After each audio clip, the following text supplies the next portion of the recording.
CLAT 2026 exam की तैयारी कर रहे हो और ये सोच रहे हो कि आखिर एप्लीकेशन प्रोसीजर जो है ये कब से स्टार्ट होने वाला है।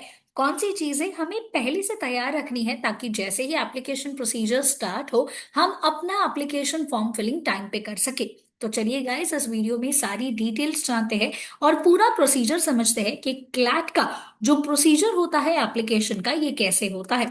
तो सबसे पहले बात गाइस, आपका जो क्लैट एग्जाम है इसका जो एप्लीकेशन फॉर्म्स है ये एक्सपेक्टेड है कि फर्स्ट वीक ऑफ जुलाई में स्टार्ट हो जाएगा। यूजुअली हमें जून फर्स्ट वीक में ही एक नोटिस एक्सपेक्टेड होती है, पूरा टाइम टेबल रिलीज किया जाता है कंसोर्शियम की तरफ से कि एप्लीकेशन कब से स्टार्ट होगा और एप्लीकेशन जो है उसकी डेडलाइन क्या होगी। तो जून में ये नोटिफिकेशन एक्सपेक्टेड है। Stay tuned with B Educare guys, अगर आपने चैनल सब्सक्राइब नहीं किया है तो कर लीजिए ताकि जैसे ही कोई भी ऑफिशियल नोटिफिकेशन आएगी उसका एक डिटेल्ड वीडियो मैं आपके लिए लेके आऊंगी। तो एप्लीकेशन जो है ये एक्सपेक्टेड है जुलाई फर्स्ट वीक से स्टार्ट हो जाएगा। अभी तक एग्जैक्ट डेट्स जो है ये नहीं आई हुई है, बट हमें कुछ टेंटेटिव डेट्स जो है ये पता है, जहाँ पे अगर हम देखें तो फर्स्ट वीक ऑफ जुलाई से ये स्टार्ट हो जाएगा और लास्टली इसका जो एप्लीकेशन का डेडलाइन होगा वो मोस्ट प्रोबेबली अक्टूबर का लास्ट वीक या फिर फर्स्ट वीक ऑफ नवंबर होगा। ऐसा क्यों? क्योंकि जो क्लैट एग्जाम होती है ये फर्स्ट वीक ऑफ दिसंबर में होती है, पर्टिकुलरली हम बोले तो संडे को कंडक्ट होती है। तो इस साल जो दिसंबर का संडे फर्स्ट संडे आ रहा है वो है December 7, 2025। तो हाई चांसेस आपका एग्जाम का डेट भी क्या होगा, 7 दिसंबर ही होगा। अब किस तरीके से अप्लाई करना होगा, तो आपको कंसोर्शियम की वेबसाइट पे पहले तो एक डिटेल्ड नोटिफिकेशन मिल जाएगा कि किस तरीके से कौन से जगहों पे कौन से डेट्स को फॉर्म फिलिंग जो है ये स्टार्ट हो रहा है। तो आपको सारी डिटेल्स जो है ये कंसोर्शियम की वेबसाइट पे ही मिलेगी। बहुत बार ऐसे स्टूडेंट्स जो है हर साल कंफ्यूज्ड होते हैं जब वो कोई वेबसाइट पे रेफर करते हैं या कहीं से उन्हें सुनने को मिलता है कि चालू हो गया है और स्टूडेंट्स पैनिक हो जाते हैं। बट रिमेंबर गाइस, सबसे ऑथेंटिक सोर्स जो आपको चेक करना है वो है कंसोर्शियम ऑफ एनएलयूज का वेबसाइट, जो मैंने यहाँ पे आपके लिए मेंशन किया हुआ है। अब कुछ स्टेप्स होते हैं, ये समझ लेते हैं कि कौन से स्टेप्स होंगे ताकि जो डॉक्यूमेंट्स आपको रिक्वायर्ड है तो आप उसको पहले से ही क्या करके रखे, रेडी करके रखे। तो सबसे पहले तो जब आप रजिस्ट्रेशन के लिए जाएंगे गाइस, आपको आपका ईमेल आईडी और फोन नंबर जो है ये डालना होता है बहुत सारी बार। और हर साल जो है कुछ स्टूडेंट्स ऐसे होते हैं जो अपना लॉग इन आईडी का क्रेडेंशियल्स भूल जाते हैं। सो एक रिक्वेस्ट होगी, जब भी आप वो मेल आईडी और मोबाइल नंबर जो उसमें एंटर कर रहे हो प्लीज ध्यान में रखिएगा कि जब तक आपका एडमिशन प्रोसीजर नेक्स्ट ईयर तक कंप्लीट नहीं हो जाता आपका वो मेल आईडी और आपका फोन नंबर दोनों ही वर्किंग कंडीशन में होना चाहिए। और आप जो क्रेडेंशियल्स उस वक्त जो है यहाँ पे डालोगे, मेक श्योर करा आप कहीं पे तो उसे नोट डाउन करके रख रहे हो क्योंकि आपको फ्यूचर में आगे चल के यही क्रेडेंशियल्स काम में आएंगे।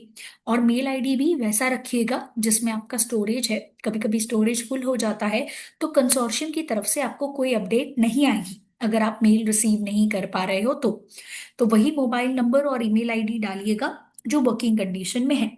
उसके बाद नेक्स्ट स्टेप होता है जहाँ पे आपको एप्लीकेशन फॉर्म जो है ये फिल करना है। अब उसमें आपसे क्या क्या डिटेल्स मांगी जाएंगी, तो सबसे पहले तो आपको पर्सनल डिटेल्स आपका पूछा जाएगा, जैसे कि आपका नेम, आपका एड्रेस क्या है, कौन सी सिटी में आप रहते हो, एक्सेट्रा। ये सारी चीजें आपको पूछी जाएंगी।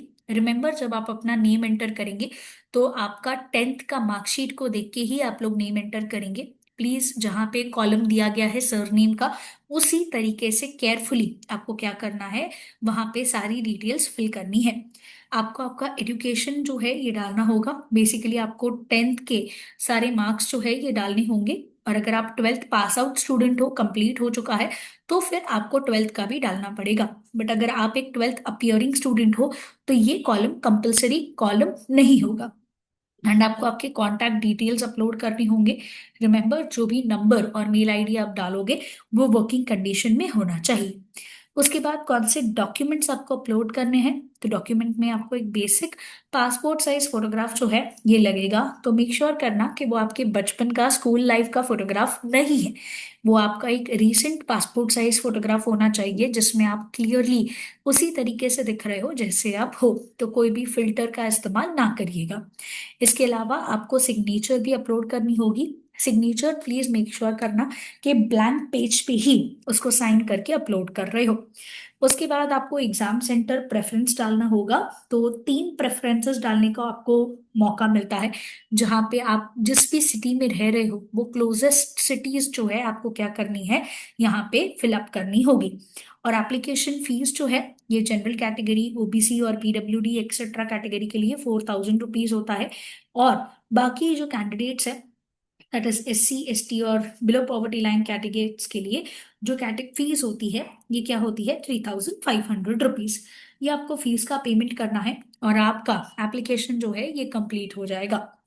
रही बात कि एलिजिबिलिटी क्राइटेरिया जो है ये क्या होता है, तो एलिजिबिलिटी क्राइटेरिया जो है गाइस बहुत सिंपल है कि अगर आप लोग 12th अपियरिंग स्टूडेंट हो जिसका 12th स्टैंडर्ड जो है ये 2026 में होने वाला है, मतलब इस वक्त आप एक 11th स्टैंडर्ड में हो, तो आप एलिजिबल हो दिसंबर 2025 में जो पेपर होगा क्लैट 26 का वो देने के लिए एलिजिबल हो।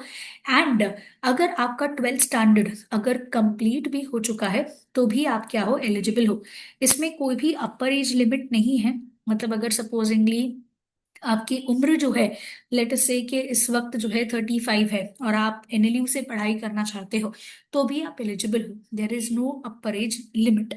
इसके अलावा आपको ये भी ध्यान में रखना है कि सिर्फ एक एलिजिबिलिटी क्राइटेरिया को लेके मिनिमम मार्क्स का जो है ये रिक्वायरमेंट है। दैट इज जनरल कैटेगरी के स्टूडेंट्स के लिए एंड ओबीसी कैटेगरी के स्टूडेंट्स के लिए 45% है एंड SC ST कैंडिडेट्स के लिए 40% है। ये 12th स्टैंडर्ड में होना चाहिए।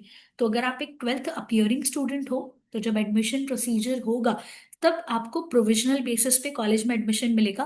12th का रिजल्ट आने के बाद आप ये एलिजिबिलिटी क्राइटेरिया को क्या करने चाहिए, फुलफिल जो है ये करने चाहिए। बस यही कुछ चीजें थी जो आपको ध्यान में रखनी है। तो आप फटाफट से बिना कोई देरी से क्लैट एग्जाम की प्रिपरेशन जो है ये स्टार्ट कर दीजिए विद BeEduCare। हमारे offline coaching centres Ghatkopar and Dombivli में है, मुंबई में पर्टिकुलरली। या फिर आप यहाँ पे विजिट कर सकते हो या फिर आप हमें इन नंबर पे कांटेक्ट कर सकते हो for more details. Stay tune with BeEduCare और अगर चैनल सब्सक्राइब नहीं किया है तो कर लीजिए।